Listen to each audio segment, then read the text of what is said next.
ngasi nuida waram phonggiba kanglei mairada gi maru iba paw khora mem na thamsugi hanbada thabal song sakiba naha ani tamthina phuraga hondoramadagi rasmidi city da pukhatun lekana khre tha sigi taraga mari da Thabal district manung sanba hairok haitupokpida Thabal song sakiba langathel khuldagi nupamasa ani tamthina phuraba matung shire hena hondoramni haiba thaudo asida sienaba sing thidoktuna serak pibada hairoki CSO singna mating pangbiu haina langathel ki miyamna phongdorakli Pausin hai Thabal Choma Sakraga Tamthina Purambadagi Soktuna Hospital Lekatnariba Mioi Ani Adudi Nepram Surjakanta Saikungatret Apoko and Robinamasum Okram Robot Saikungatret Apoko o Devananda Koi Makoi Animak Langatel Mamana Katakini Taudosi Matangasi Ayu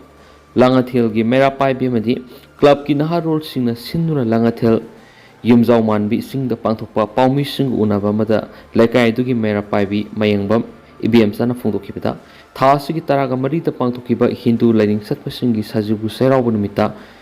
hairo haitupokpida Thabal Choma sakhiba nupamasa ani bo hairoki miyoi kharana tamthina phuraba matung sire haidun hondolamani laikai adugi miyoi kharana thengnabadagi hospital pukhatpiduna lekatnaramani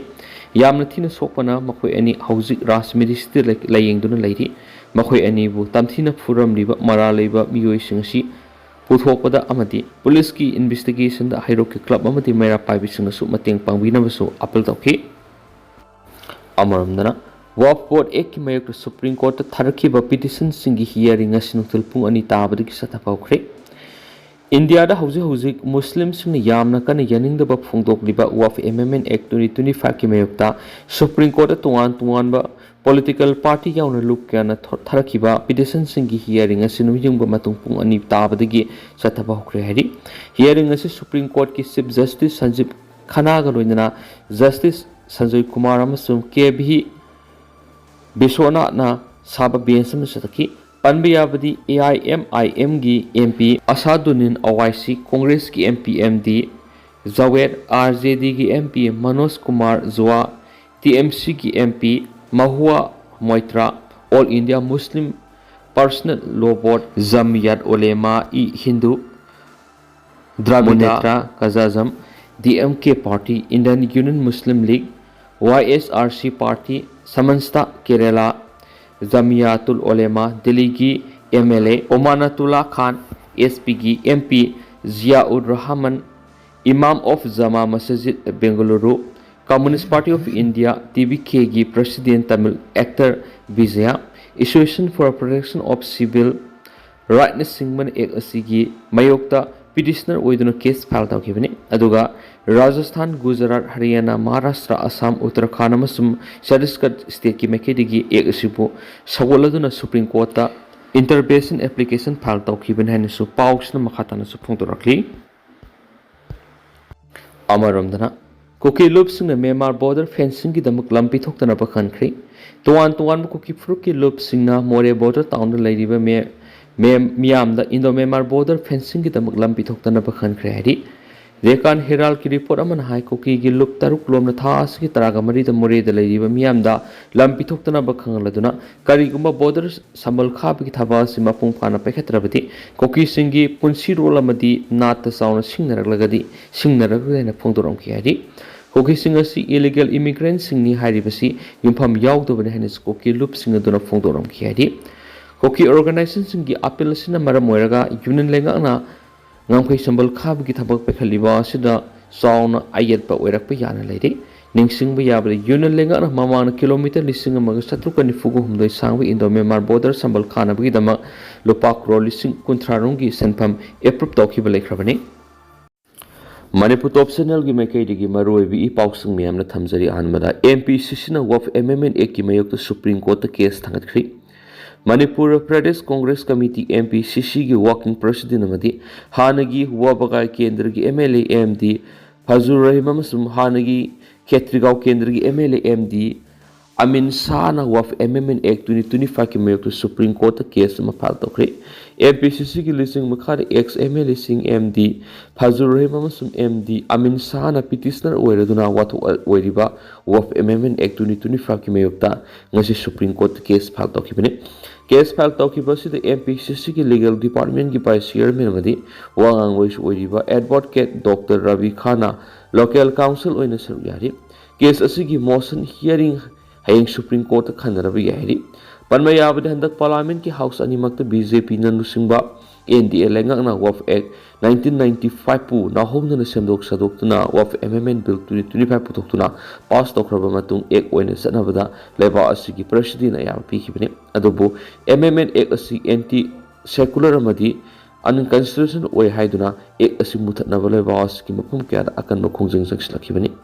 Congress na matam punamakta constitution ki mayokta lakpa khudimak sapsan thengnagani haina MPCC ki mekedi ki phongdokli amaram da hokiba election wabagai kendra da mirep oina thukiba social activist Sakir Ahamanasu of Amendment Act 2025 ki mayokta Supreme Court case ama phangtokli Supreme Court ki senior advocate Sayyid Gulam Hassan ki khuthangda social activist Sakir Ahamana Supreme Court ti ek asi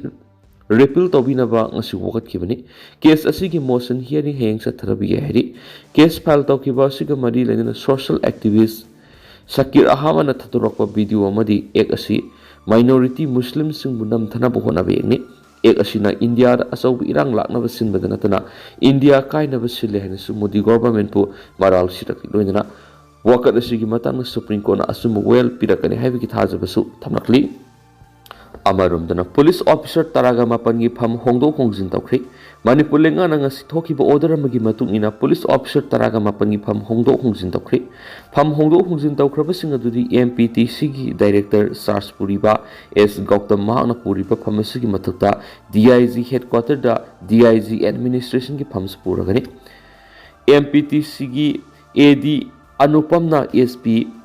Vigilance Nipan Suba MR gi COS Sumurjina AD MPTC oiragani Mapan Suba IRM gi CO Kwashnam Sarmana Ahanba MR gi CO Ani Suba MR gi CO Victoria Yengkhomna SP CIDS Manga Suba IRB gi CO Hais Balramna SP Immigration SP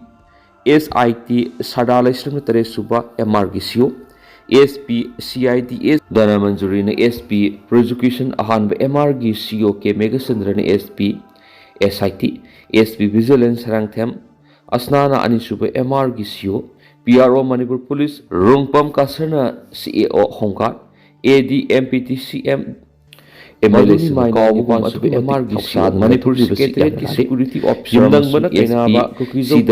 Manipur Apun Masaktam Tuaiduna Separate Administration CAW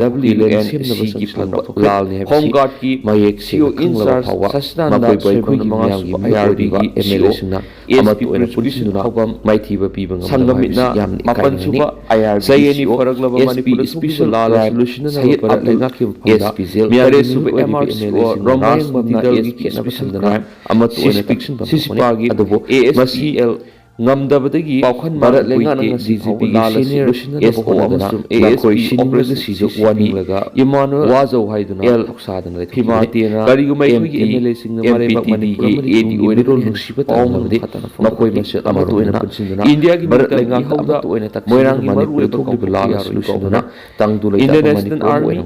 INA na Hausuti Moirang Moirang Oidiwe MLA Sing Masi Marebak Kiri Manfuga Mati Marebak Miyamrong Garang Governor Kumar Balas Makuda Tamthina Thosingna INA Martyrs Memorial Complex Adunati India na MLA Simaru Nasi Mirul na akan makhongjang masakshna kan habis sukhamthi Thauram Bharat ki Prime Minister Governor of Manipur Palana Lal Solution Mikubasi India Thawrang Lauki Hoki Puari Manipur Nong Power Lakpidana Maleva Ningka Tambi Yehuda Prime Minister Manipur Kangi Bamiyamasi Matang Manipur BJP Lenga Ama Oiduna Laidi Horagadamani Matam Minister MLA Minister Sina Lopidal Thawrang INF Madurang Kiba Miang Baramishani Moyang Lebasi Mamingti Oina Lebar Mareba Oiba Mapsima Oi Habuta Sing Taklehina UNA gi matang hauju Manipur president rule mikha pon pam lairasu assembly mai tawdana suspended animation purakani anobalenga amasi thazaba amari hebi ekhaki MLA linkhat pani amadi ninka tambe India ma haiba mangana du amaga maga tindabi ya dong phaunan kibani moirang INA na atian du lebedi anobalenga tarasu masimang ngasi gi mirol da mayeksin kamala bang siba kathoma magi anima pamana mangati piramna tawne ngasi maram bodina Manipur du moirang kendra gi MLA thongya mumbai igna waptana general retreat concept himalay general Manipur miyam gi MLA major general maraiba Manipur kanana kom to ko thawda do law nirasharma enjoy IAS selection yauna masak MLA ki asal yakhi madura MLA amatu ena punji lambi sema da Manipur kanana ba top thawda do matlab amadi mera pai afamu governor section khangba sungani heba Manipur urban road drainage and asset management improvement project tadang MURDAM housekeeping miyam khada ki stone infrastructure limited na work agency udna top dusra area lambi sema thaba khata bada local political pressure numara moiduna lambi sema gi thabak leptuna lairiba sida governor akan mamiyeng sangbiduna lambi sema gi thabak makasa thanbinawa top dusra maikei gi club manga amadi mera paibisinga taksingkhri top dusra gi local club sing SAC ESA OPA NMC YDC amasum MD amadi mera paibigi maikei digi puna sahi tawduna si governor Ajay Kumar Balad lambi semagi thabak athingba pirakliba sida akanba miyeng thambiduna lambi semagi thabak athingba lehandana ba district administration amadi police ta pawta pibiduna ngak semduna lambi semagi thabak makha sathanbina ba sirol ama piduna taksin kibin haidi local clubs ngamadi mera paibigi maikei digi pisin kiba sirol dura Manipur urban road drainage and asset management improvement project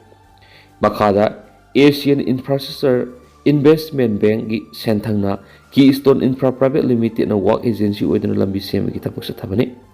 MURDAM IP project asina Imphal Lone akoibata puna kilometer songwagani fukutere sangna matam gi sunana lambi samgatuna urban infrastructure fagat hanana ba panam thamli lambi asi rigid pavement tawduna sembagi mathakta concrete line drain footpath street light amadi utility daksing yawn semgadabani adobu laibak thibadi local miyam gi apambi gi ona tainabda local politician amana maram sadana lambi semagi thabasida athingwa pirakpadagi thabak makha sathadana laire hena su governor gi puning sungsili samlakli lambi asi maike songi miyam lawmi sing local business yamna maru oiba lambi ama oibada natana prime minister gi flagship scheme amasu oiriba PM Shri ki makhada hangba Zawa Novodia Vidyalaya ZNB Yaral Patariba matangai lambi lambi asi ga hausi ori piba mase asuki mati phatabana satok sin angang sing school ka ba kudong sadaba oful wai phul thang ba yamna phataba phibam amada leiduna lambi asi gi gari sing accident toina thokli hari